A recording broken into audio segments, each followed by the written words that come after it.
নমস্কার বন্ধুরা, সবাই ভালো আছো নিশ্চয়ই। সোমার শখ ও ভালোবাসা চ্যানেলে সবাইকে স্বাগত জানাচ্ছি।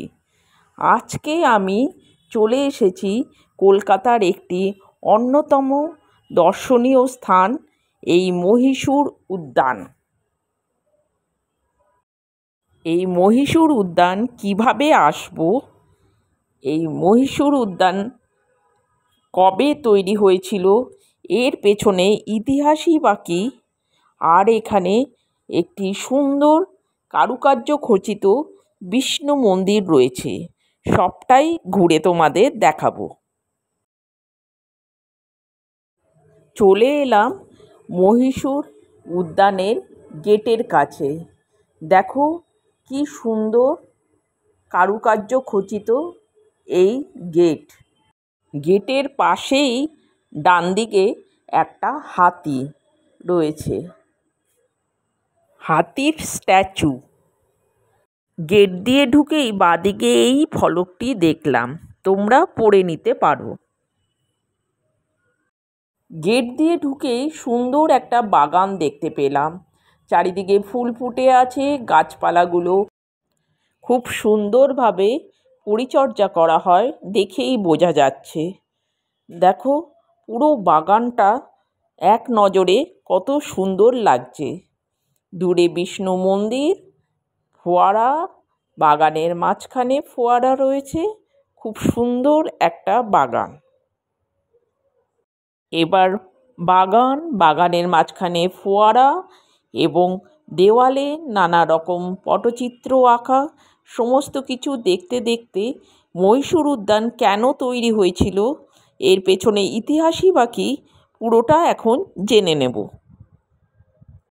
1894 সালে ডিসেম্বর মাসে মহীশূরের তৎকালীন মহারাজা শ্রী চামরাজেন্দ্র ওয়াদিয়ার কলকাতায় এসেছিলেন ভাইসরয় লর্ড এলগিনের সঙ্গে দেখা করতে। উঠেছিলেন তখন 13 নম্বর চৌরঙ্গি রোডে মিসেস অ্যানি মস্কের বোর্ডিংয়ে, যেটা এখন গ্র্যান্ড হোটেল হয়েছে।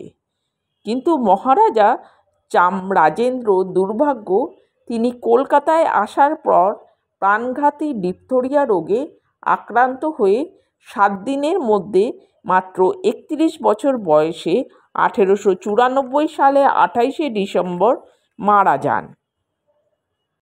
রাজপরিবারের সদস্যরা স্থির করলেন যে কলকাতায় মহারাজের রাজকীয় আড়ম্বরে শেষকৃত্য অনুষ্ঠান সম্পন্ন করবেন।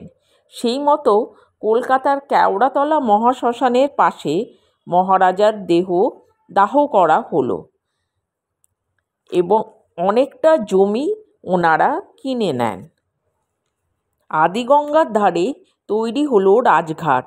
সেই জমি সংস্কার করে তার মাঝে যথাযোগ্য রাজকীয় মর্যাদা ও আড়ম্বর সহকারে মহারাজার শেষকৃত্য সম্পন্ন ওনারা করেছিলেন।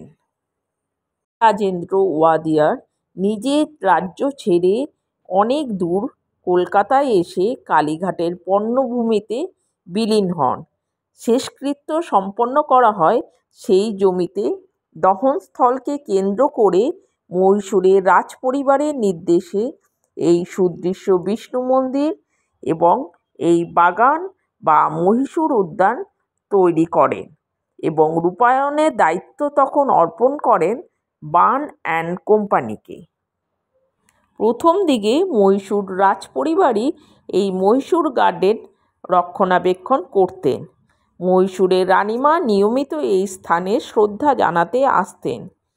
20 শতকের 8 দশকে এই মহীশূর উদ্যানের মালিকানা মহীশূর রাজপরিবারের হাত থেকে পশ্চিমবঙ্গ সরকারের কাছে হস্তান্তরিত করা হয়। বর্তমানে কলকাতার পৌর সংস্থা এই ঐতিহাসিক দর্শনীয় স্থানটি রক্ষণাবেক্ষণের দায়িত্বে রয়েছে। এখানে দেখো একটা জলাশয় রয়েছে, ওখানে শাপলা ফুল ফুটে আছে, একটা ব্রিজের মতো করা আছে, দেওয়ালে পটচিত্র রয়েছে। ফুলের বাগানগুলো খুব সুন্দর।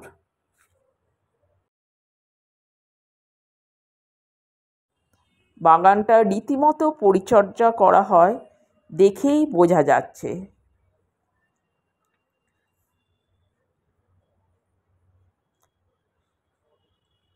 দেওয়ালে সুন্দর খোদিত করা ছবি,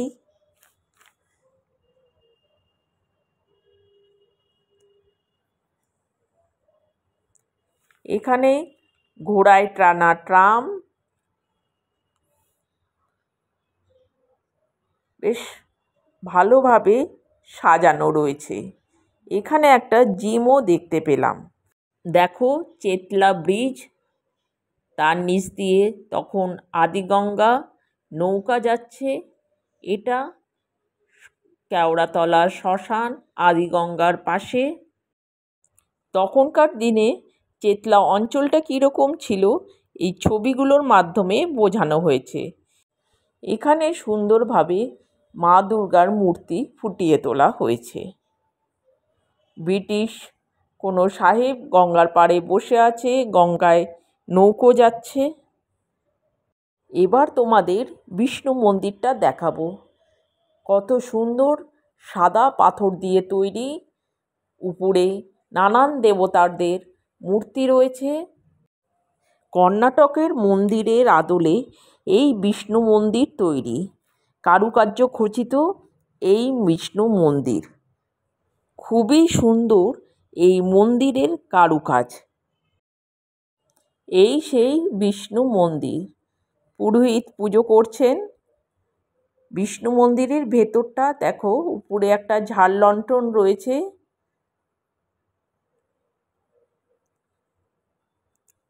ভেতরটা খুবই সুন্দর।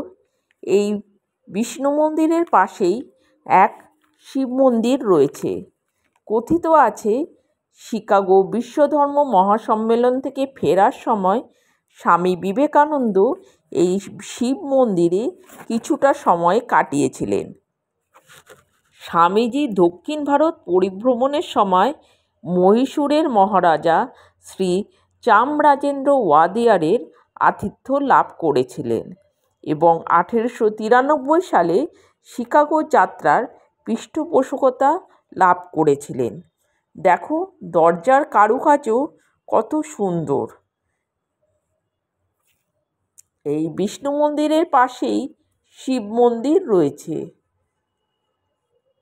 ছোট একটা শিবের মন্দির, ওখানেও দেখলাম পুরোহিত পুজো করছে।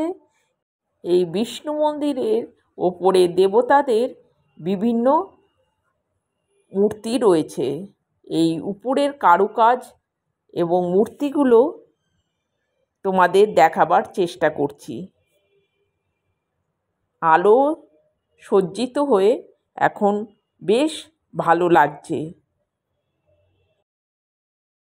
এই মহীশূর উদ্যানের বাঁদিকেই রয়েছে কেওড়াতলা মহাশ্মশান। এই কেওড়াতলা মহাশ্মশানের একদম পাশেই এই মহীশূর উদ্যান। এই মহীশূর উদ্যান আসতে হলে কালীঘাট মেট্রো স্টেশনে মেট্রো করে এসে অটো করে সোজা এলে চেতলা ব্রিজে ঠিক ওঠার আগেই এই দেশবন্ধু চিত্তরঞ্জন দাস স্মৃতিসৌধর এই বাঁদিকের রাস্তায় ঢুকলেই এই মহীশূর উদ্যান পড়বে। এইটা হচ্ছে চেতলা ব্রিজ ওঠার রাস্তা। এই মহীশূর উদ্যানের গেটের বাঁদিকে বাইক রাখার জায়গা আছে, গাড়ি রাখার কোনো জায়গা দেখলাম না। কলকাতার যে কোনো জায়গা থেকে রাসবিহারী পর্যন্ত বাসে এসে চেতলার দিকে অটোয় করে আসতে হবে। চেতলা ব্রিজের ওঠার আগেই নেমে পড়তে হবে। চারিদিকে কোলাহল মুখর জায়গায়, ভেতরটা একদম শান্ত একটা পরিবেশ। দেখো ফোয়ারাগুলো রাতের বেলা বিভিন্ন রং বেরং হচ্ছে। খুব সুন্দর একটা জায়গা, আলোয় সজ্জিত হয়ে বাগান এবং বিষ্ণু মন্দির খুবই সুন্দর লাগছে। এই মহীশূর উদ্যান সকাল 6:30 থেকে দুপুর 1টা পর্যন্ত খোলা থাকে, আবার বিকেল 4টে থেকে রাত 9টা পর্যন্ত খোলা থাকে। চারিদিকে পাখির আওয়াজ, ফোয়ারা, আলোকসজ্জিত উদ্যান। পাখিগুলো সন্ধ্যা হয়ে গেছে, কিন্তু এই উদ্যানেই ঘোরাফেরা করছে। এত ভালো লাগছে, জায়গাটা ছেড়ে যেতেই মন চাইছে না।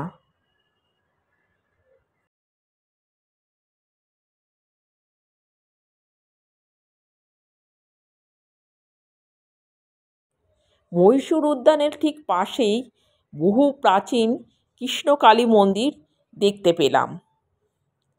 কৃষ্ণকালী ঠাকুরকে দর্শন করলাম।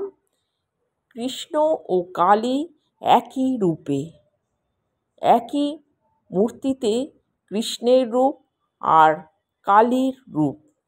বহু প্রাচীন এই মন্দির। মাকে দর্শন করে এবার রাজঘাটের কাছে গেলাম। এই সেই আদিগঙ্গা। এখান দিয়েই আগে গঙ্গা নদী বয়ে যেত। এখন একটি নালার মতো হয়ে আছে। এবার বহু পুরনো আটচালা শিব মন্দির দেখলাম। কথিত আছে এই সেই রানী রাসমণির শ্মশান শিব মন্দির। সামনে নন্দী শিবের দিকে তাকিয়ে রয়েছে। মন্দিরটির অবস্থা এখন খুবই করুণ। রাত্রিবেলা বেশ একটা গা ছমছমে পরিবেশ। চারিদিকে বড় বড় গাছ, মাঝে বাবার মন্দির। বন্ধুরা, আজকে তাহলে এই পর্যন্তই। তোমাদের মহীশূর উদ্যান, বিষ্ণু মন্দির, পাশে আটচালা মন্দির এবং কৃষ্ণকালী মন্দির দেখালাম। কলকাতার বুকে যে মহীশূর উদ্যান রয়েছে সেটা আমরা অনেকেই জানতাম না। এই ভিডিওর মাধ্যমে তোমাদের দেখিয়ে দিলাম। ভিডিওটা যদি ভালো লাগে লাইক কমেন্ট করে দিও। নতুন যারা দেখছো চ্যানেলটা সাবস্ক্রাইব করে দিও। বন্ধুদেরকে শেয়ার করে দিও। সবাই ভালো থেকো, সুস্থ থেকো। শীঘ্রই আবার দেখা হবে নতুন কোনো একটা ভিডিওতে।